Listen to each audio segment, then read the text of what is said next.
அதுக்கு நல்லா முருங்கைக்கீரை ஆஞ்சு தண்ணியில் நல்லா அலசி வச்சுருக்கேன். முருங்கைக்கீரை ஒரு கட்டு கீரைக்கு என்னென்ன தேவைன்னாக்க தக்காளி வேணும், வெங்காயம் வேணும், பூண்டு உரித்து வச்சுருக்கேன். அந்த மாதிரி பாசிப்பருப்பு நிறையா. இப்போ சூப் மேக்கரில் தான் பண்ண போகிறேன், அதனால் என்னன்னு பார்த்துக்கோங்க.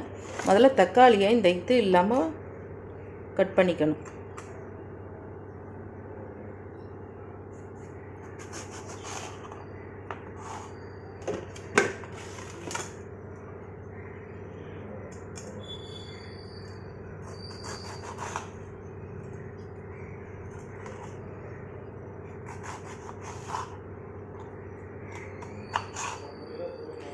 இந்த நடுவில் இருந்தாக்கா அது வந்து இருந்தாலும் சூப் மேக்கரில் அது தனியாக வந்துடும், ஃபில்டர் பண்ணிக்கலாம்.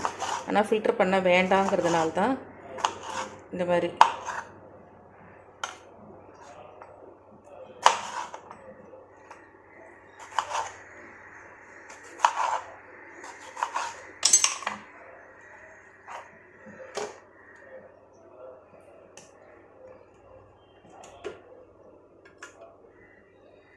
அப்புறம் வெங்காயம், ஒரு வெங்காயம், பெரிய வெங்காயமாக ஒன்று. உங்களுக்கு தேவைன்னா 2 கூட போட்டுக்கலாம். அவ்வளோதான். சூப்புக்குங்கிறதுனால அப்படியே போட்டலாம். பொடி பொடியாலாம் கட் பண்ணணுங்கிறது இல்லை.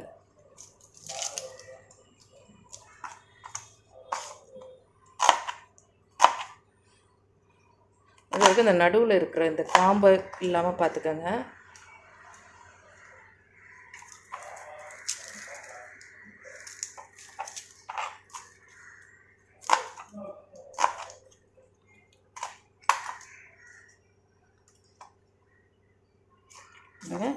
அப்புறம் உரிச்ச பூண்டு எவ்வளோக்குள்ள சேர்க்குறோமோ அவ்வளோக்கு நல்லது. தக்காளி, வெங்காயம், பூண்டு, சரியா? இதில் 1 ஸ்பூன் பாசிப்பருப்பு போட்டுக்கோங்க. அப்போதான் டேஸ்ட்டாக இருக்கும். கீரை கெட்டியாகவும் வரும், சூப்பு கொஞ்சம் இதாக இருக்கும். இதுக்கு வந்து கார்ன்ஃப்ளவர் கூட பாசிப்பருப்பு போட்டால் நல்லாயிருக்கும். போட்டுட்டு இந்த சூப் மேக்கரில் எல்லாமே போட்டுட்டோம். இதில் அளவு இருக்குது பாருங்கள்.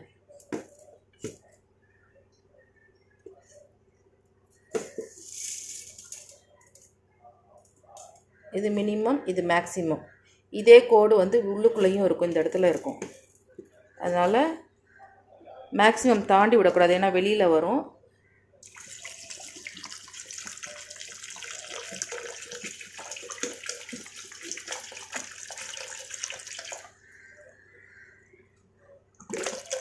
மினிமம் அளவு தண்ணி விடுங்க. உப்பு வந்து காரத்துக்கு பெப்பர் போட்டுக்கலாம், உப்பு போட்டுக்கலாம். ஆனால் நான் வந்து இப்போ எதுவுமே போட வேணாம்.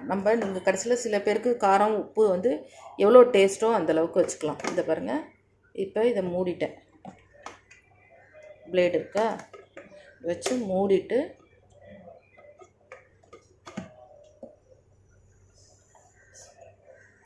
ஸ்விட்ச் ஆன் பண்ண வேண்டியதான். ஸ்விட்ச் ஆன் பண்ணி இங்கே பாருங்கள்,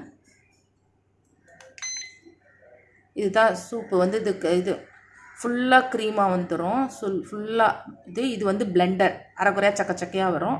இது ஃபுல்லாக ஸ்மூத்தாக வரும். இதுவும் அதே தான். நமக்கு ஸ்மூத்தாக இருக்கணும், அப்படியே ரெடியாக அப்படியே சூப் சாப்பிட்றதுக்கு. இந்த பட்டன் அமுத்துங்க.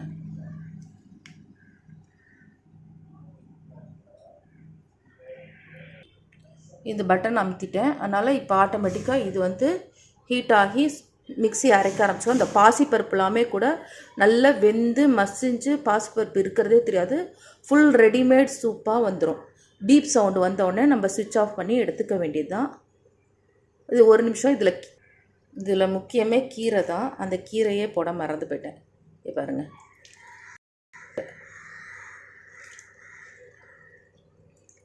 தண்ணி ஜாஸ்தி விட்டுறாதீங்க.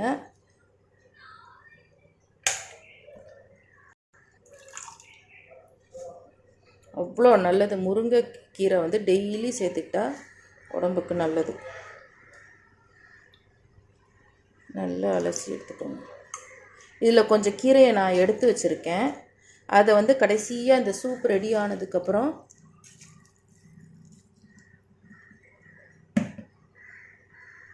இதில் கொஞ்சம் எடுத்து வச்சுருக்கேன்ல, இதை சூப் ரெடி ஆனதுக்கப்புறம் இதை கொஞ்சம் நெய்யில் லேசாக வதக்கிட்டு அது மேலே வந்து சும்மா வந்து போட்டோன்னா அழகாக பார்க்குறதுக்கும் ரிச்சாக இருக்கும், டேஸ்ட்டும் ரொம்ப நல்லாயிருக்கும். அந்த கீரை வந்து நெய்யில் வறுத்த கீரை போது இப்போ க்ளோஸ் பண்ணிவிடுவோம்.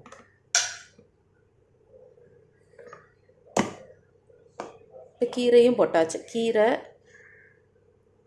வெங்காயம், தக்காளி, பூண்டு, கொஞ்சோண்டு பாசிப்பருப்பு, தேவைக்கேற்ப உப்பு, பெப்பர்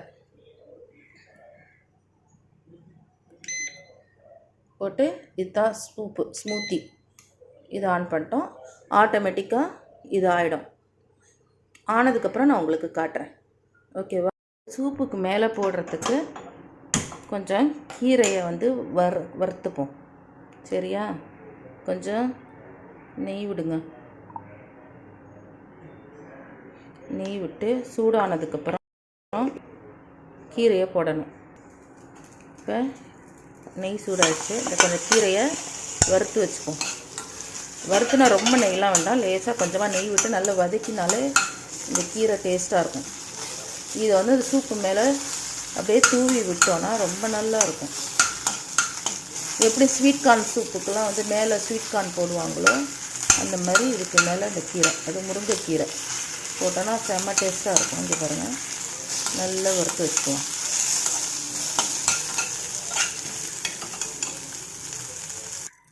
இப்போ பாருங்கள், நல்லா மொறுமொறுப்பாக ஆயிடுச்சு. இதை இப்போ இந்த பிளேட்டில் எடுத்து வச்சுக்கணும்.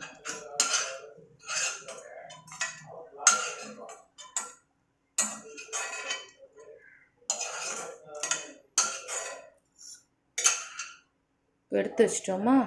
இப்போ இதை வந்து நம்ம சூப்பு வந்து சர்வ் பண்ணும்போது இந்த மொறுமொறுன்னு இருக்குது பாருங்கள், இப்படி உடையுது, சவுண்டு கேட்குதா?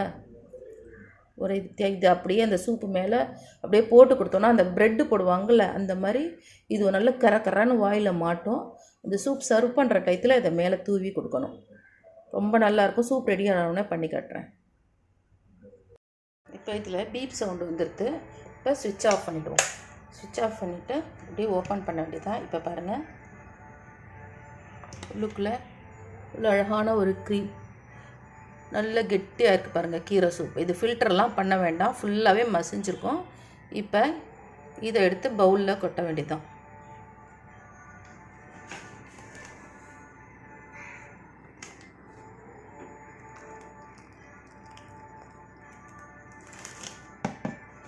இதில் கொட்டிட்டு இதுக்கு தேவையான அளவுக்கு உப்பு இதுக்கு எவ்வளோ தேவையோ அவ்வளோ உப்பு போட்டுக்கலாம்.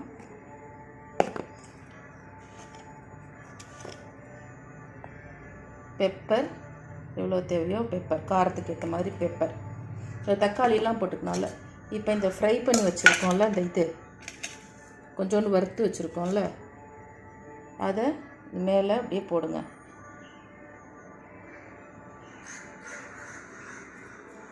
கார்னிஷ் மாதிரி பாருங்கள். இது வந்து கிறிஸ்பாக இருக்கும் அப்படியே சாப்பிட்டிங்கன்னா. மேலே முருங்கைக்கீரையை நெய்யில் கொஞ்சோண்டு வதக்கி வச்சுருக்கேன், நல்லா குறன்னு. இப்போ பாருங்கள், அவ்வளோ ஒரு டேஸ்டான முருங்கைக்கீரை சூப்பு ரெடி. நல்லா மிக்ஸ் ஆகிருக்கும். இப்போ உங்கள்கிட்ட இது இல்லை, இந்த மாதிரி இது சூப் மேக்கர் இல்லை அப்படின்னா இந்த கட் பண்ணி வச்சுருக்கிறதெல்லாம் ஒரு இலுப்பச்சட்டியில் போட்டு நல்லா வேக வச்சு தக்காளி, வெங்காயம், பூண்டு, கீரை எல்லாத்தையும் ஒன்றா போட்டு நல்லா வேக வச்சுருங்க. நல்லா வெந்ததுக்கப்புறம் அதை மசிச்சுட்டு ஃபில்ட்ரு பண்ணி குடிக்கலாம். இதே மாதிரி உப்பு மிளகு பொடி போட்டு ஃபில்ட்ரு பண்ணி குடித்தாலும் கீரை சூப்பு ரொம்ப நல்லாயிருக்கும். உடம்புக்கு நல்லது முருங்கைக்கீரை, அயன்.